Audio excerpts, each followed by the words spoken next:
Good morning and welcome to another Monday morning edition of Coffee with Rich. I am your host and tour guide this morning. My name is Rich Brown. I'm co-host, co-founder of the American Warrior Society and the American Warrior Show, America's leading self-defense podcast. And this morning I'm joined by my good friend, Will Wood. Will, if you'd introduce yourself, please, sir. Good morning, everybody. Morning, Rich. How you doing there, brother? Good. Good. I'm just your resident news and economics geek who loves talking about this stuff and maybe informing people a little bit. Good. While we're waiting for folks to jump on, Will, let's go ahead and talk about some of our sponsors, man. I need to get you to do some of these sponsor reads at some point. Yeah, we can do that. Yeah, the first one I want to talk about is Precision Holsters. Last week, we were training a federal law enforcement group somewhere north of the Mason-Dixon line, and they were all pretty excited to take a look at our Precision Holsters gear they had heard so much about. So we were talking about it and telling them what great products that they make out there, and I can't recommend them enough. I ran it all week. It performed flawlessly. The competition line of holsters, accessories, mag pouches are amazing products, as well as the tactical belt that holds all my equipment together. I couldn't be more pleased with them as a sponsor. Please click the link in today's show notes that takes you to AmericanWarriorShow.com and pick up some equipment. They also have the Ultra Appendix holster. Some of the agents that were there in the attendance carry their firearms in the appendix position, and they were talking about what's the best appendix holster, and I recommended the Ultra Appendix holster by Precision Holsters. You can get a discount and free shipping by clicking in the show notes today. Mountain Man Medical, makers of the co-branded trauma kit.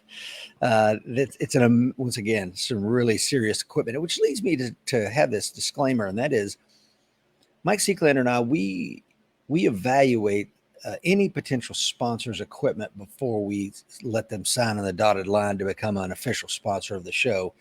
And if we find that their equipment is solid and we use it and recommend it, then it is given our green light. And that goes for Mountain Man Medical as well.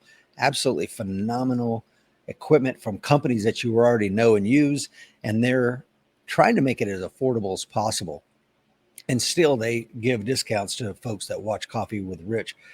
Please check out Mountain Man Medical by going to AmericanWarriorShow.com and getting a discount to the co-branded trauma kit. Cool Fire Trainer, man. We've talked about this before, right, Will? Yes, we have. And I've got one sitting up in the garage. Well, there you go. Why dry fire when you can cool fire? Take your dry fire game to the next level. It's your gun. It's your trigger, your sights, your grip, your everything. Why dry fire when you can cool fire? Please check out coolfiretrainer.com and take your dry fire game to the next level. You'll thank me for it. Trust me. APPHemp.com. My good friends Jesse Ross and his beautiful family are making some of the finest CBD products money can possibly buy in the beautiful mountains of Asheville, North Carolina. If you have problems with your joints like I do, believe it or not, I've had Lyme's disease and Rocky Mountain spotted fever both in one lifetime. I guess I'm just lucky. Some sort of luck. Yeah, some sort of luck. But I tell you what, man, I have really found that the CBD products over there have really helped my joints and my cognitive ability. God knows I need it. So check those folks out. Century Martial Arts, makers of the Bob XL. That striking opponent bag is an absolute indispensable tool for anybody who's in the self-defense game. You can also shoot Bob, so he is more than just a striking tool. He's also someone you can take to the range and shoot all the 5.56 you want, because one of the things that, as great as these targets are, the USPSA and IDPA targets, the humanoid style targets, they still lack that third dimension. Well, not Bob. You can actually use him in a lot of different ways. So please check out all of our amazing sponsors. And with that, sir, we are done with sponsor reads. Will, we got 25 folks on already, man. Yeah. I see Alan Kelly's there from Occupied Virginia. Good to see him this morning. Who else we got on the show? Oh, let's see. I see David Brothers is there. Your brother Jeff Brown from Keohiso. Then it's a lot warmer there than it is here in Wisconsin. Yeah. And I see Jason here said he's got the IFAC from Mountain Man Medical there.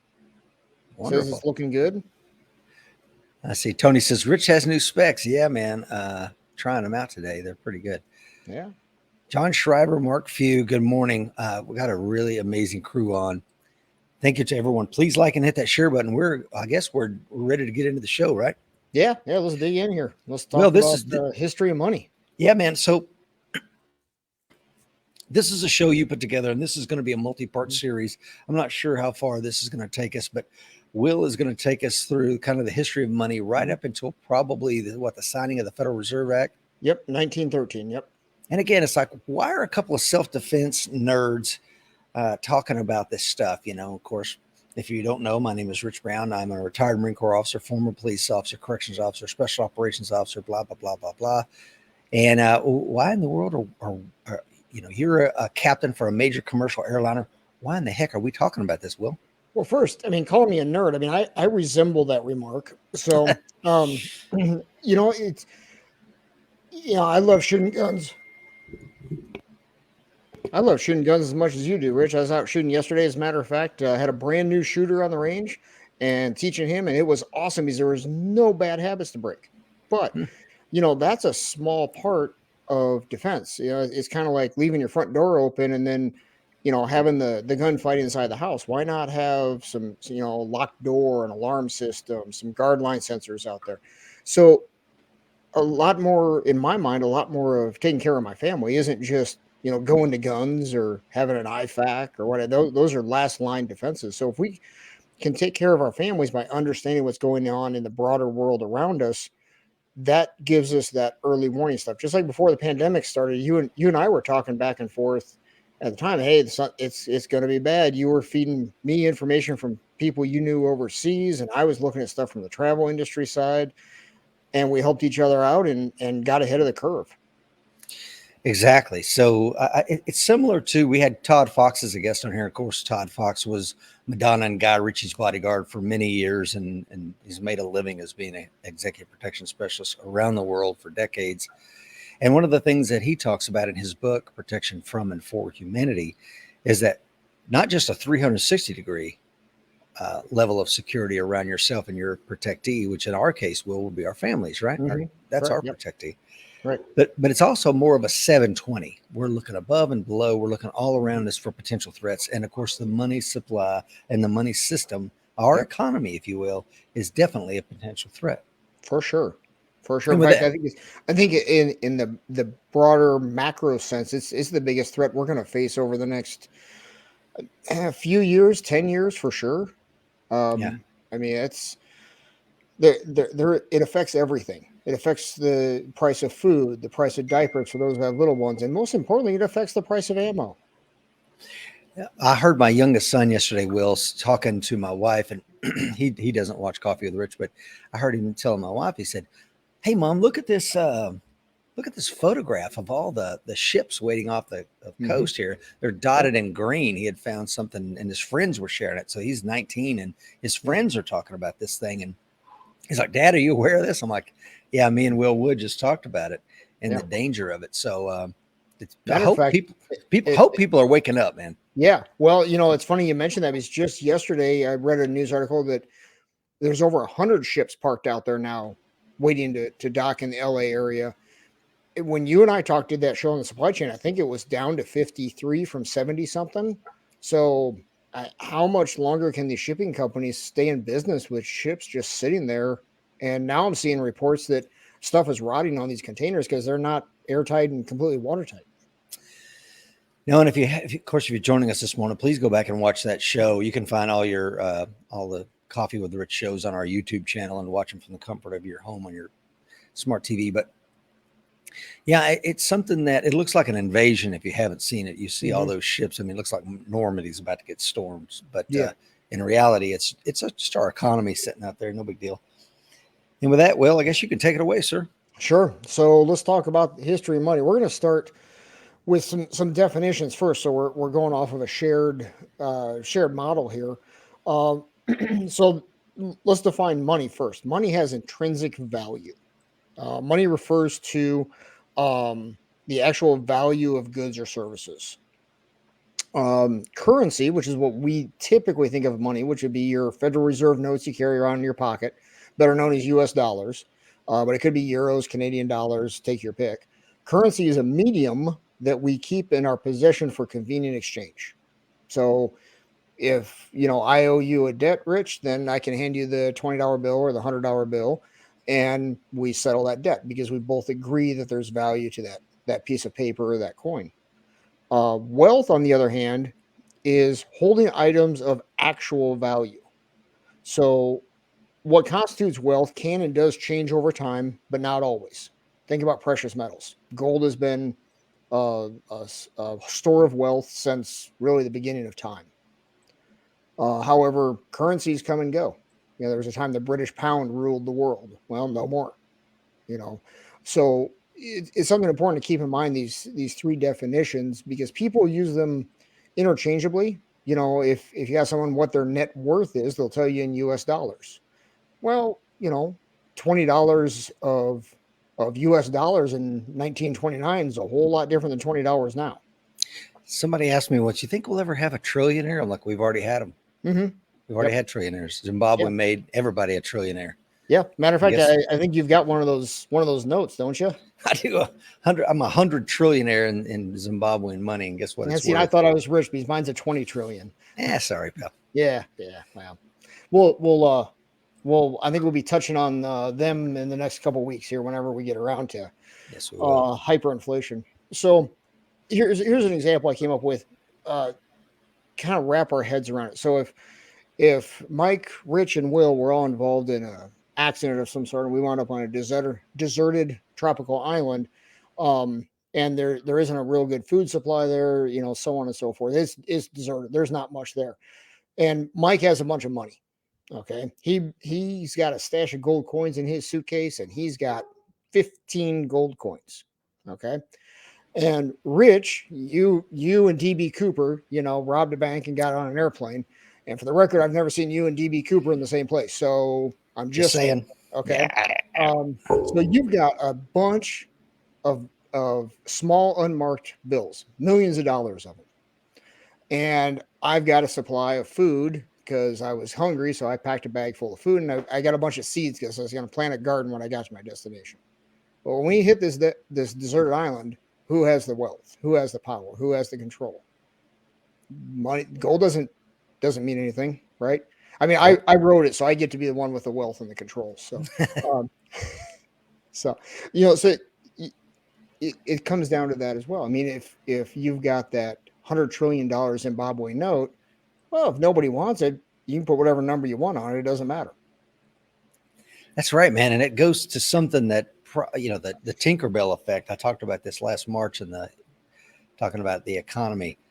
Money only has values because people think it has value. The minute that, at first nobody believes in this money, over time more people believe that it has value. But eventually, if you debase the currency, which I believe you're going to talk about here in just a moment, Will, Yep. And nobody believes in it anymore, then Tinkerbell isn't real, and Tinkerbell dies. And that, right. Yep. Anyway. Yeah, absolutely. So we're gonna dive into this. So currency, the stuff we would normally call money, that paper we hand back and forth. Why is that a thing? How did that ever happen? So it happened, I think, across a few different cultures about the same time, right around 1000 AD.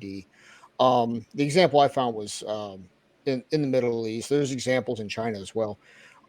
So people were carrying it. First, they started off bartering, and that's great. I've got some chickens and I need some cows. And Rich has cows, but he doesn't need chickens. He's got plenty of chickens. Well, we can't barter there. There's nothing I'm going to entice you with because you don't need my chickens. So then people started trading. I would trade my chickens for some gold coins to store that wealth. And then you would take the gold coins because now that is a store of wealth for you, right? Well, gold coins are heavy.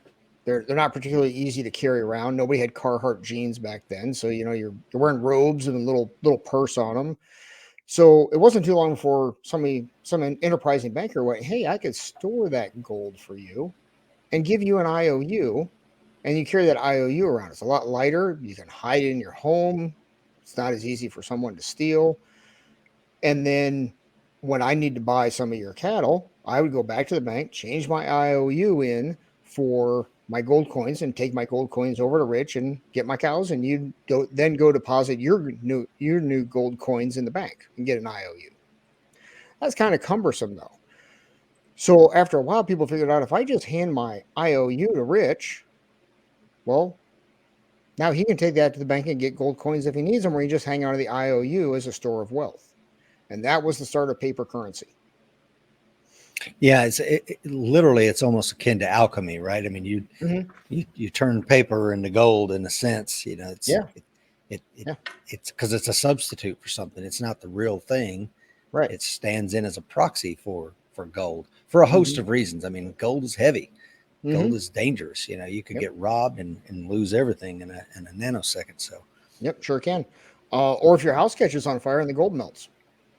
Now what? yeah, exactly. Right? The bank And has a record. They gave you an IOU, and everybody in town, because it's a small town, knows your house burnt down. So here's here's a replacement IOU, right? exactly. And Jason Brown says, I remember having a trash bags full of Somali notes. I don't think I ever made it to trillionaire, though. People use them for fires. Worthless. Yeah. Crazy. It's unreal. So what happened to that system, man? Well, so of course it didn't take long before the banker started realizing, hey, I've got this store of wealth sitting in my vault. I could start making loans at interest and make some money.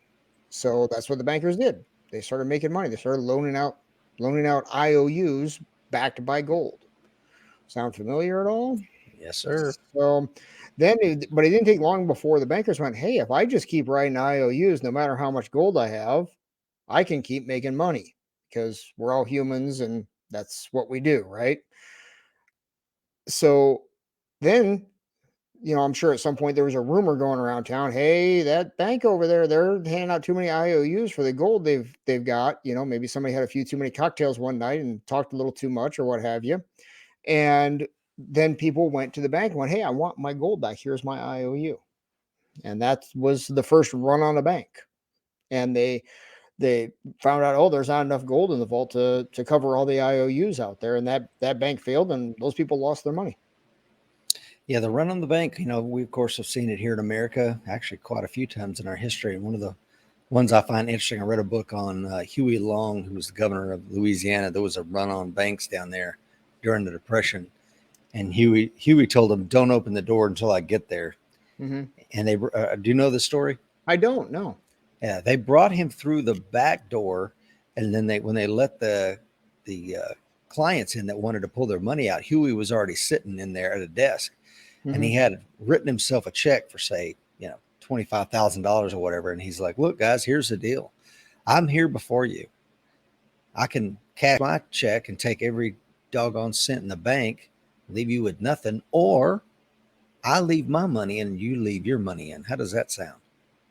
And I was able to back people down. But this idea that people can show up and banks can do, I mean, at some point, I don't know if you're planning on talking about today, but fractional reserve banking, I think is something probably we need to cover at some point, because essentially that's kind of what you're alluding to, right? Yeah. It's not on today's list in the interest of time, but yeah, that's definitely something we need to cover, especially as we dig into the Federal Reserve and how money's created.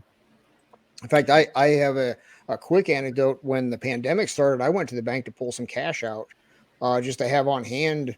Who knew what was coming, right? And so I pull up and throw my withdrawal slip down there, my check, whatever I used, and said, hey, I want this much money. And the teller got a strange look on her face. And bear in mind, I think I was fourth or fifth in line at the drive-thru when I pulled up. And she said, I don't think I can cash this. She says, your money's insured by the FDIC, right? I said, yeah, I'm aware. And she goes, I wound up getting a fourth of it. Wow. And I had nothing I could do. Now, luckily I already had some cash in the house. So it didn't create a hardship, but it sure is something to think about. Well, and yesterday, well, not yesterday, I flew in from Philadelphia, but spent all last week in New Jersey, unfortunately, but training a great group of agents. Anyway, I was everywhere we went. There was a sign on the cash register that said, please use your card. We're short on cash and coins. You're using your card is much appreciated. And I'm like, could that be a canary in the coal mine? I think it is. Yeah, I really do. And the coin shortage, I don't get. I just don't understand how that's happening, because if people are going to pull money out of banks when times are tough, they're not pulling quarters or dimes. They're pulling 20s, 50s, and hundreds. Yeah, exactly. So what is that about? Let's welcome a couple Oh, of folks onto the show there, Will. all right. Stephen Washington is on. Good morning, sir. Big Steve, glad to have you on the show. Coin number 2003. Yeah. Dr. John Adine is on from San Antonio, coin number 1790. And so where are we going with this? Am I hearing a devaluation situation Yeah. happening? Yeah, you sure are. And if only that was the only time in history it happened, history is replete with examples of it. Let me get my granny glasses on, as my kids call them here. So the Romans did it. They debased their currency in a number of ways. The first one they did is kind of the obvious one. They just made the coin smaller. So here's a gold coin, but now it's 70% the size of the gold coin that was out there 2-3 years ago, or whatever the time period was. So less gold, but it still says the same denomination on it. So It's akin to shrinkflation, which is what we're seeing here already. We absolutely, talked about it a week ago. yeah, sure is, and it's it didn't take people too long to figure that one out. You just hold the two coins up against each other. So they had to come up with something else. So that's when this is where the term debasement comes from. Is they would debase they would take the base metal out of the coin, the gold, the silver, and replace it with something cheaper, nickel.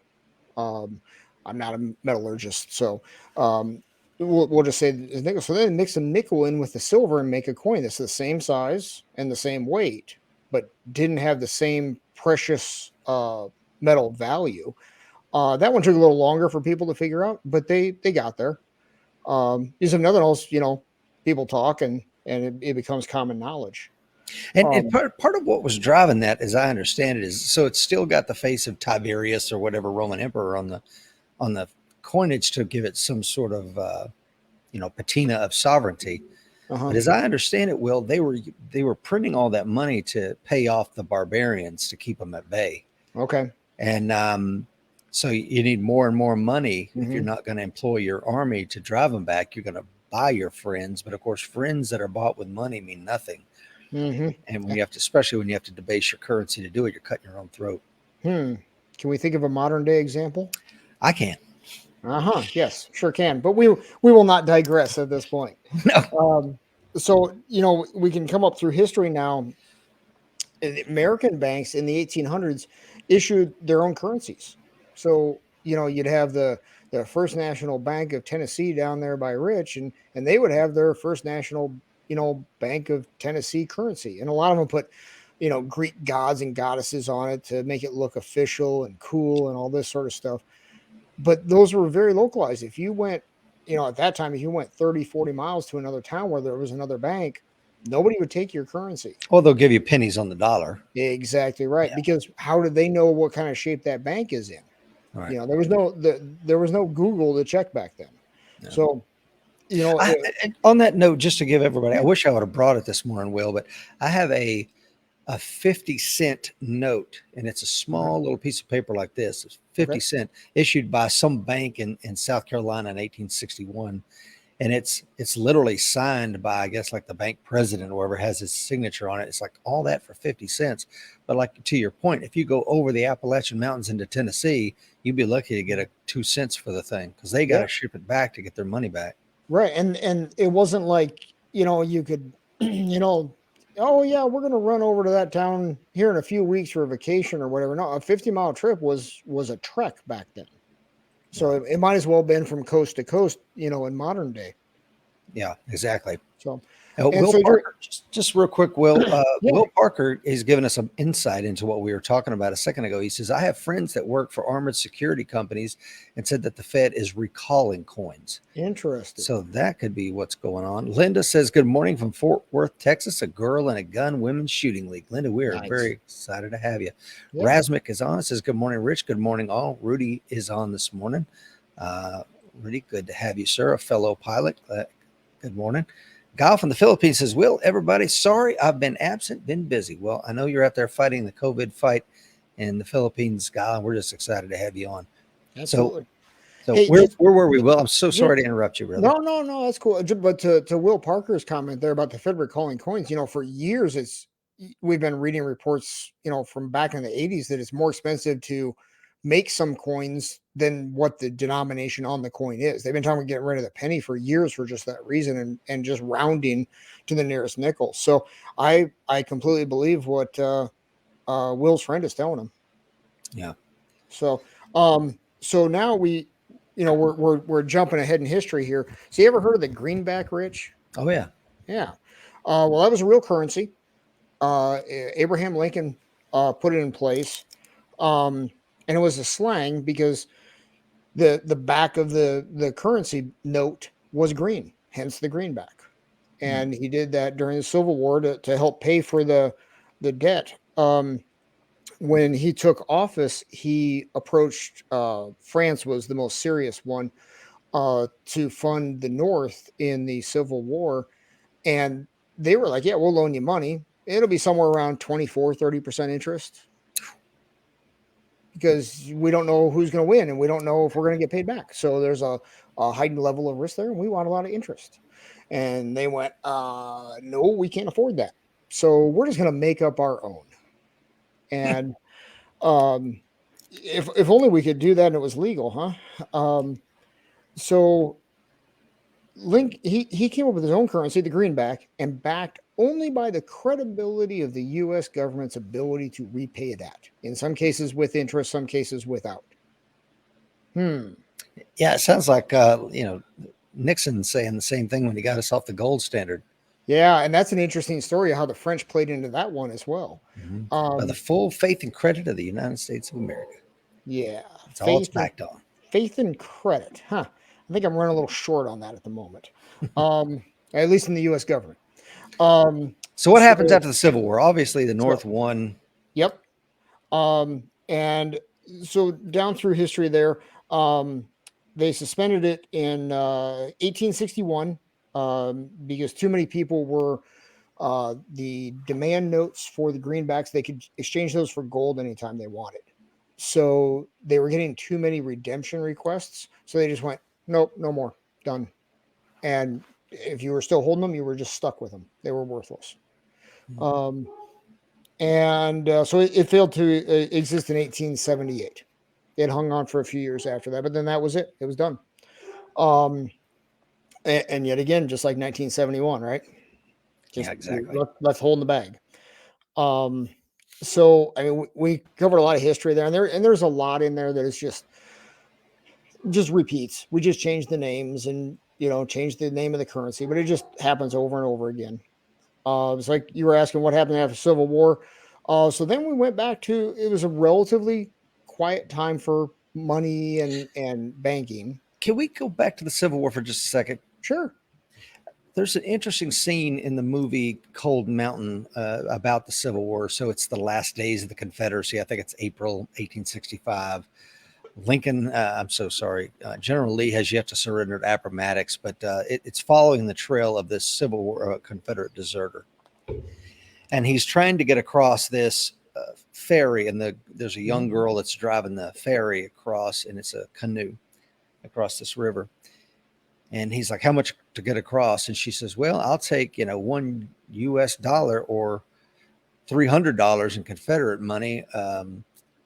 And what ultimately happened with the Confederate dollar is it collapsed, but not after a period of hyperinflation, to the tune of somewhere around 7,000%. So America has already seen, well, one part of the country has already seen hyperinflation. And, of course, they were wallpapering their outhouses in the South for many decades to come with worthless Confederate currency. Yeah. Interesting history. That's I'd like to get a hold of some more of those. Like we have our Zimbabwe notes. I'd like to get a hold of some more just to have on the wall as a reminder. So after the Civil War, things got kind of quiet again. There were a lot of bank runs and failures for the same reason we mentioned before, is they're issuing their own currency, but relatively quiet. And then we had a really bad stock market and bank crisis in 1907. There was a huge stock market run up and bubble prior to that, and there was a huge crash. And these crashes were becoming, while they weren't terrible like the crash of 1929 or 1907, they were relatively frequent, and people were tired of losing the value of their money and tired of banks popping up, issuing currency, and then failing. So they wanted some stability. And so they looked to the government to come up with a system for that. And in December of 1913, Woodrow Wilson signed the Federal Reserve Act, and that's what started us down the road we're on, still traveling today. Yeah, for better or worse, right? Yep, it is the game that we play right now. So you've kind of taken us up to, the creation of the Federal Reserve, something we haven't always had here in America, and that's a lot of people don't realize that. Like, oh, we've always had that. No, we haven't. Nope. It's been around for a little more than 100 years. So next week, well, whenever we come back on with Emerging Threats Monday, we got to get our schedule together, Will. But whenever we come back on, I'm going to take it from that point probably up to the end of World War II, or maybe right before it. I haven't decided. We'll see how far we can get with it, but. Any other instances of weird money out there, Will? There's one I ran across. I thought, oh no, somebody's pulling my leg here. This is one of those internet things, the Nigerian prince sort of deals. It's called a rye stone, and it came from the island of Yap, which would be when my teenagers get together with their friends. That's what I thought it was, at least. And so they had these stones that they used for currency. Now, there were some that were small, okay? The largest one took 20 men to carry, and this was their currency. And of course, they wouldn't exchange these very large stones that had a lot of wealth stored in them because you couldn't. So it was still sitting in front of Rich's house, but everybody knew it was Will's because we had traded something for it. And everybody on the island knew that. And these were huge limestone discs, and they would go by canoe in the ocean about 100 miles to Palu and get these and bring them back. And they were valuable because it was a long, arduous trip and storms and so on and so forth. And the weirdest one was they brought back a huge one. It doesn't say exactly how big, but there was a storm, and everybody knew that Rich had paid to have this stone mined and brought back. The stone fell out of the canoe in the middle of the storm, sitting at the bottom of the ocean, but everybody got together and still agreed it was still Rich's and it still had value. Yeah, that's hilarious. I read about that story. We were talking in the pre-show. I read that story in context of an economist who wrote the book, The Bitcoin Standard. I can't remember the gentleman's name, but he uses it as a great illustration for, what is money, and every culture has had some form of it like that. We talked before the show, the West African nations that relied on these glass beads until the Europeans came in and just devalued their beads because they could flood the market with beads. So, and the same thing happened with the rice stones. There was a British naval captain. He came in and went, limestone. I can go get limestone. So he started using, at the time, modern British sailing ships to go mine limestone discs and take them to the island of Yap and trade them for things that were of value back in England, and just devalued and destroyed the rye stones, RAI, for anyone who's interested in looking that up. And they're still used to this day on the island, but they're mainly ceremonial now. Yeah, the way I read that they were used is, let's say you and I'm going to trade you one of my rye stones for 3 of your pigs. So we'd go to the chief, we'd tell him what we want to do. The chief's like, "You're both happy with that agreement?" "Yep." "Okay." They'd walk out, the chief and the 2, me and you, and he would say, "Okay, the stone that's 100 yards outside of town on the left-hand side of the road." Everybody knows what the one I'm talking about, right? "Oh, yes, sir. Yeah. Okay, that has been transferred to Will for his 3 pigs. All right, congratulations, you're the new owner." And people kept that knowledge in their head, which is amazing. It was not a written record of it. Here's something that obviously it's not unwritten records now, but when you really get right down to it, how's that any different than when you and I do a wire transfer and it's ones and zeros going across some telephone line or internet line somewhere? Obviously, there's a better ledger kept now, but it's just because we both agree it's worth something. Exactly. We talked about this during the housing crisis. I was still in active duty Marine Corps, and there's a bunch of us Marines standing around the TV, and the colonel was like, "Do you think the Fed is out there really cranking up the printing presses and full speed ahead. And no, they're just putting Yeah. bits of information into a computer, adding Yep. zeros. That's all it is. Yep. Yeah. And it's just backed by nothing but debt. Yeah, speaking of that, backed by nothing but debt, in today's show notes, I have put a really cool video that Will sent me yesterday. I encourage you to watch it. It's How Money Works, and it's about a 30-minute cartoon, and it explains a lot of this stuff in a very entertaining way. So please check that out in today's show notes. Yeah, that is an awesome video. That came out, I think, about 5-6 years ago, and I was already pretty well tuned into stuff, but that it's a fun, informative video, and it really condenses a lot of information. Will, anything else that we need to go over today? No, I think that pretty much covers it. Hopefully, I mean, that was what 900 years. Hopefully, we didn't make it feel that long. Yeah, we're really doing a good job covering 900 years in that span of time. Yeah. Guile says, "Yep, isn't that in the Micronesia area?" Yes, sir, it is. Okay. All right. And I see Will Parker there's talking about the price of burger up in Montana, $5.49 a pound. And I'll tell you what, I think in the relatively near future, we're going to be longing for the days of those kinds of prices. Oh, absolutely. I found a note the other day that my grandmother had written to an attorney. I don't know why. Well, I do know why. It had to do with a family dispute over a crock pot, believe it or not. Around the time of the Depression, she was in a legal battle over the custody of a butter churn. Yeah. Well, and realistically back then, you got the Great Depression. Money is very valuable, and a crock pot is, it's a way to feed your family, and that there's a lot of wealth stored inside that crock pot. That's a great point. Let's unpack that for just a moment if we can. And that is that I kind of chuckle about that, but that's not a laughing matter to people that when you have one butter churn, I call her Mima, which is the Scottish word for mother. Mm-hmm. My Mima, she that was the one family butter churn to feed the family, and you had one cow, one butter churn.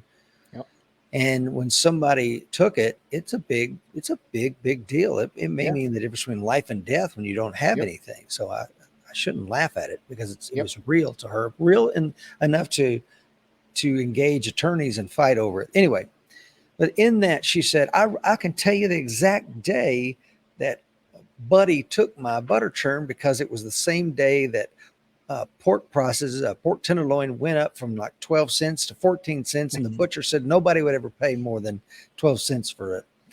Yep. And yet we see, like Will points out, that it's going up. And I'll give you a personal anecdote too.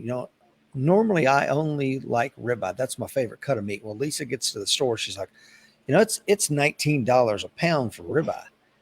And I'm like, wow, $19, but we can get strip for whatever, 12 or 13. I'm like, all right, get the strip. And we got it. I didn't like it. But every individual American are going to be faced with these choices when it comes to what they do with their limited dollars. Yeah. And Rich, I'm thinking maybe the last show we do on this, I'm thinking we might even be up to 4 or 5 parts by the time we get through all this, is, the real world. How do you get ready for this? I buy beef, a side, half a cow at a time. So right now I'm pretty ignorant about what beef prices are because I've got, a side and a half sitting in the freezers here behind this wall. Yeah. And similar to us, today we buy from, there's a gentleman who lives about, on his farm, about 400 yards from us. Well, maybe about half a mile from us, Ricky. And I'm swinging by Ricky's today to pick up about a half side of beef. Yeah. And in our community, I'll get my eggs from a guy who's between me and Ricky. And then I got my beef from Ricky, and I can go out and see his cows. Yeah. They're grass-fed, grass-finished, Angus cattle. I know where my food comes from. And I think we're going to see more Americans going back to that as the supply chains continue to get strained. Would you agree? I absolutely. I put a garden in this year. I live up in Wisconsin, and I put in a 16 by 24 garden, and we learned to can. And it's not about right now. If you do the math on it right now, it was a terrible decision. I'd be better off going to Costco and just buying, pallets of green beans in the can. But it's not about right now. I'm trying to get ready for what could be in 2 or 3 years. And worst case scenario is I'm wrong. And in a couple of years, I use the tractor to pull the fence posts out and spread the dirt around and put grass seed on it. I totally agree. Dr. Fuller says $5.49 for a pound of burger. Well, the good news is soon you won't be able to afford gas to go to see those kind of numbers at the grocery store. Aaron says we are in a major inflationary period. Hold on to hard assets. And, Ray Dalio and some other economists have said literally it's scary when you hear these billionaires say cash is trash. Yeah. Did you see what Jack Dorsey said just the other day, the CEO of Twitter, and he founded Square? He said, hyperinflation's right around the corner. Now, that said, I take it with a little grain of salt because he's a big Bitcoin guy. So he might be trying to pump Bitcoin within that. But, when these guys start talking like this, you got to pay attention. Again, Ray Dalio, for all his, musings, is a pretty reasonable guy. When he says cash is trash, guys, you better listen because he has a lot to lose with that remark. Yep. And, let's see, money. Alan says money is still legal tender. One business I used refused taking money. I advised money is still legal tender. Take it or lose a sale. They took it. Kind of irritating. Wow, there's another instance of a carry in a coal mine, right? Yeah, absolutely. And where was it? Somebody was just talking about hold hard assets. I lost it now. And that's something I want to get into when you talk about the Fed and we start talking about what happened to the value of money from 1914 on. What is a store of value now, and how it has changed, but it hasn't really changed. Yeah, and Tony says we are producing freeze-dried meals. Yes, he is. I've had some of them. They're awesome. Tony, please put the link up there to where folks can pick some of those up from your company. Please do that for everybody that would love to check that out because freeze-dried can last for years and years and years.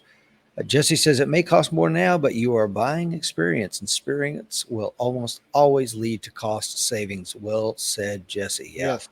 Yep. Very true. Teach yourself now. I've got another instance where my great grandmother received a certificate signed by, of course, it probably is stamped, but it's signed by President Roosevelt, and it says that I want to congratulate you for feeding your family during these hard times. And according to my agricultural records, you have, I think, provided 85% of all your family's meals. So this is a family of 6. And their tiny farm was producing 85% of all the food that they consumed. And the president was rewarding them for that. And I think here in America, we don't reward people for that. We want them to be on the supply chain. Right? We today should be ridiculed. Yeah, exactly. It's just the opposite. It should be ridiculed. And one of my favorite memes going around Facebook right now is a picture of a older lady working her garden, and it says, y'all are going to find out pretty soon why grandma washed her tinfoil. Yeah, that's right. That is so true. Yeah. Tony says our website is still under reconstruction, but our contact info can be found at fastgroupllc.com. Once again, fastgroupllc.com if you want to check out some training from Tony or as well as his free dried meals. So thank you so much for that. Yeah, I'll be checking that out here in a few minutes. Anything else, Will, before we jump off here today? No, I think that that covers the history of money in a nutshell. And next time, once we get our schedules figured out here, I think we have to go to Fridays next month because of my work schedule. And we'll hand it over to you, and you can start in with the Federal Reserve. And there's a lot to unpack there. Oh yeah, it's going to be a fun show. It is, guys. Stay tuned, man. And thank you for being a part of the community and being on the show this morning. To everyone out there, we really appreciate it. I know Will and I both have talked about the amazing community that we're privileged to be a part of. It's awesome. Thank you for sharing your advice and all of the things that folks did. I look forward to taking you on this journey and sharing it with you when we talk about money and how it's affecting our American economy. And with that being said, sir, anything else? Nope. I'm all done. Take us out, Will. All right. The fight's coming, folks. Be ready.